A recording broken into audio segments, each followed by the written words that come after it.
আল্লাহর হবিব সরকারে দু আলম রহমতুল্লিল আলামিন জান্নাতুল বাকির খাসাবাদি যাইরা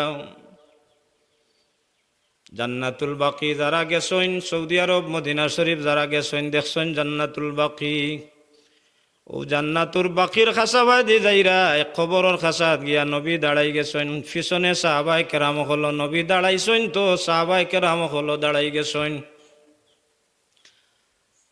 আল্লাহর হবিব সরকারে দু আলম রহমতুল্লিল আলমিনে ফরমাইন সাহাবায়ে কেরাম হল ও যে কবর দেখরায় ই কবরের বাসিন্দা যেন এক যুবক আমার নবী কবরের ভিতর খবর হইতা পারেন হোকা সুবহানাল্লাহ। এক গুরু কইবা জানেন না, আমি মনে মনে কই নবীয়ে জানেন না তো তোমার বাপে জানেন নি অকলতা, নবীয়ে জানেন না তে জানতা খে জুড়ে সুবহানাল্লাহ কৌকা। আল্লাহর হবিব সরকারে দু আলম রহমতুল্লিল আলামিনে ফরমাইন ও সাহাবায়ে কেরাম হল ও যে কবরের বাসিন্দা একজন যুবক এন কবর আযাব হইতে আসে। আল্লাহ আমারে রহমতুল্লিল আলামিন ফাটাইয়া জমিনও ফাটাইছেন আমারই উম্মতর কবর আযাব হইতে আসে। আমি কবর আযাব চলা অবস্থায় আমি রহমতুল্লিল আলামিন আমার উম্মতরে রাখি আমি যাইতাম পারি না হুকা সুবহানাল্লাহ। সাহাবায়ে কেরাম কইলে আমি দোয়া করমু তুমি তাই আমিন আমিন খান লগে হইও। আল্লাহ দুয়ার মাঝেও ডিসপুট এখন আসেনি না নাই, আপনারা ইতাতে আসেনি না জানি না, দুয়া তো ডিসপুট আছে।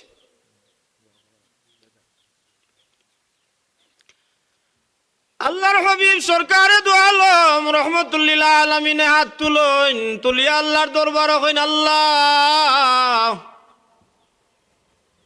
আমার উম্মত যদিও গুনাহগার কবর আযাব হইতে আসে কিন্তু আমারে তো তুমি ফাটাইছো রহমতুল্লিল আলামিন হিসাবে, আমার এই উম্মতর আযাব দেখিয়া আমি নবী যাইতাম পারি না। আল্লাহ দোয়া করিয়ার আমার দোয়া কবুল করো, ই যুবকর কবরের আযাব রে তুমি মাফ করিয়া দেও হুকা সুবহানাল্লাহ। আমার নবীর দোয়া কবুল না, কিন্তু আমার নবীয়ে জীবনে কোনোদিন দোয়া করছেন কবুল হইছে না ইলা কোনো দোয়া নাই। নবীয়ে আবু কুবাইস পাহাড় গিয়া উবাইয়া কইছেন চন্দ্র রে আল্লাহর হুকমে তুমি দ্বিখণ্ডিত হয়ে যাও, সাথে সাথে দুই খণ্ডিত হয়ে গেছে হুকা সুবহানাল্লাহ। ইতা ঘটনা হওয়াত লাগলে আরো বহুতটা হওয়া লাগবো, আমি বুঝাইতাম সে আর। আল্লাহর হবিব সরকারে দু আলম রহমতুল্লিল আলামিন ডুবন্ত সূর্য ডুবি গেছে। আলী রাদিয়াল্লাহু তাআলা আনহুর ঘটনাক্রমে আসরের নামাজ ফৌত হয়ে গেছে। নবী আলী রাদিয়াল্লাহু তাআলা আনহুর উরুর মাঝে ঘুমাইছেন কিন্তু আসরের নামাজ পড়ছেন না। এখন নবীরে ডাকলে কষ্ট হইব, যার কারণে নবীরে ডাকতা আনি না আসরের নামাজ পড়তা। একবার সূর্যর বাইদি চাইন আর একবার নবীর চেহারার বাইদি চাইন, মায়া লাগে। নবীরে ডাকইন না, এমন অবস্থায় সূর্য ডুবি যায়।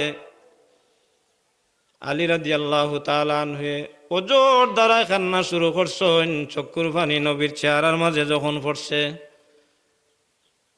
নবীর ঘুম ভাঙছে। আলীরে খান্দ কেনে বলে ইয়া রাসূলুল্লাহ ইয়া হাবিবাল্লাহ, নবী গো আপনার চেহারার বাইদি চাইছি, মায়া লাগছে, যদি আপনারে ডাকি তাহলে আপনার কষ্ট হইতে পারে, মতো অবস্থায় সূর্য ডুবি গেছে আপনারে আমি ডাকছি না গো রাসূল।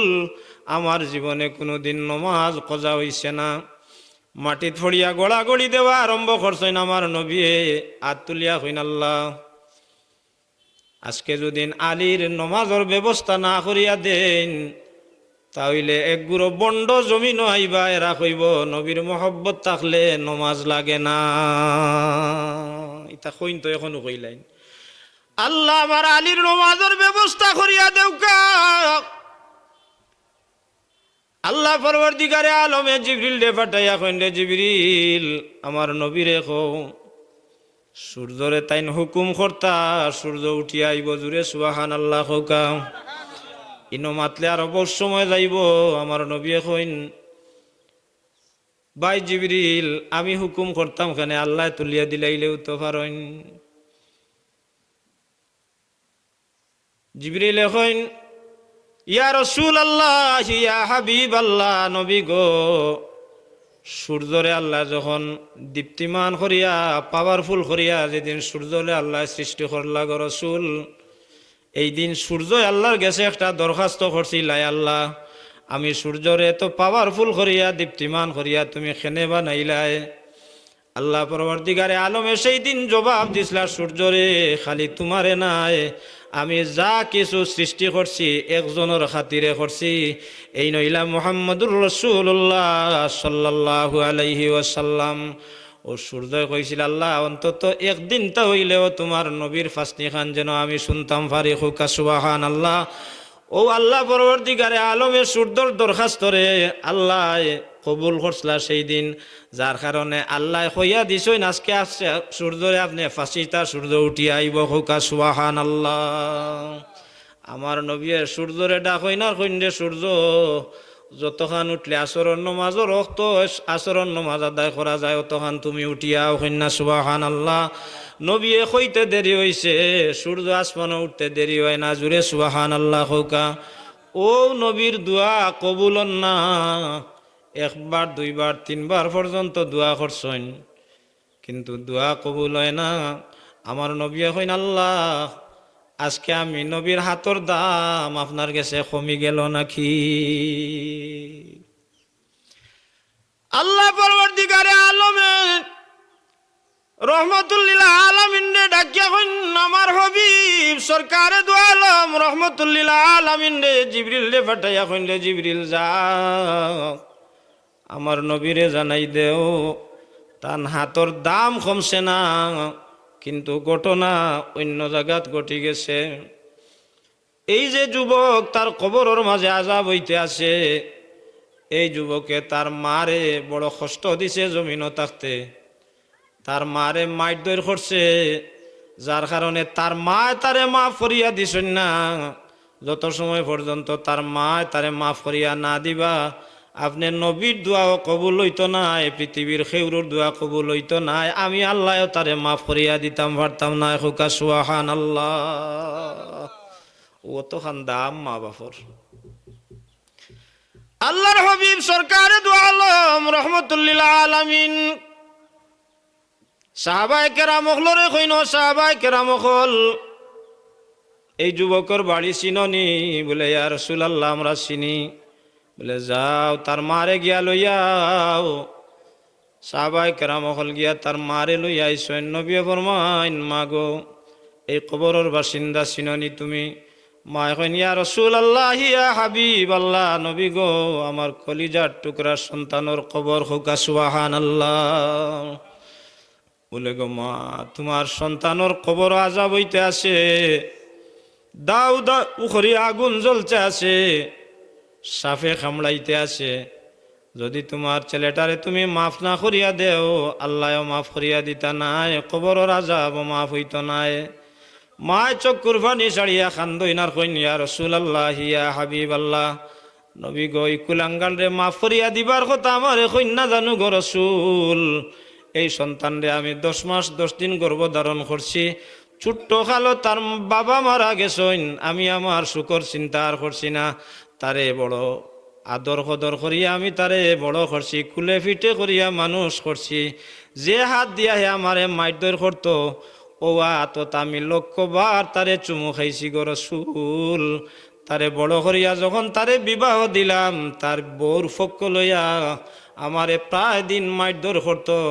ইয়া রাসূলুল্লাহ ইয়া হাবিবাল্লাহ নবী গো এখনো আমার পিঠিত মারির দাগ আছে গো রাসূল। আমি সন্তান রে মাফ করিয়া দিবার লাগে আপনি এখন না জানো? নবী যখন দেখছেন মহিলায় মাফ করিয়া দিতা নাই, আল্লাহর খেদমত আল্লাহর দরবার আরজ করেন আয় আল্লাহ আমারে জেলা কবরের অবস্থা দেখার ক্ষমতা দিছ, কিছু সময়ের লাগি হইলে ও মহিলাতে তার সন্তানের কবরের আযাব দেখার ব্যবস্থা করিয়া দেও। আল্লাহ পরবর্তীকারে আলমে তান হবিব সরকারে দু আলম রহমতুল্লিল আলামিন দেখেন হবিব আমার ই দোয়া আমি আপনার ফিরত দিতাম নাই, আমি মহিলারে কিছু সময়ের লাগে ক্ষমতা দিলাম কবরের আজাব দেখার লাগি। মহিলায় যখন কবরের আজাব দেখছেন, মাটি পড়িয়া গড়াগড়ি বাবা আরম্ভ করছেন, নবীরে কইন ইয়া রাসূলুল্লাহ ইয়া হাবিবাল্লাহ, নবী গো আমার কলিজার টুকরা সন্তান, আমি 10 মাস 10 দিন গর্ভধারণ করছি, বড় কষ্ট করিয়া তারে লালন পালন করছি, যদিও ভুল করি লাইছি। ইয়া রাসূলুল্লাহ ইয়া হাবিবাল্লাহ, আমি গর্ভধারিণী মা হইয়া আমার সন্তানের যে পরিমাণ কবর আজাব হইতে আছে, আমি মা সহ্য করতাম পারিয়ান না। ইয়া রাসূলুল্লাহ ইয়া হাবিবাল্লাহ, নবী গো আমার সন্তানরে আমিও মাফ করে দিলাম, আল্লাহ যেন আমার সন্তানের কবরের আজাব খান মাফ করিয়া দেন। হুকা সুবহানাল্লাহ। মায় মাফ করিয়া দিতে দেরি হইছে, কবরটা জান্নাতুর বাগান হইতে দেরি হয় না। হুকা সুবহানাল্লাহ। মা বাপরে কষ্ট দেন না জান।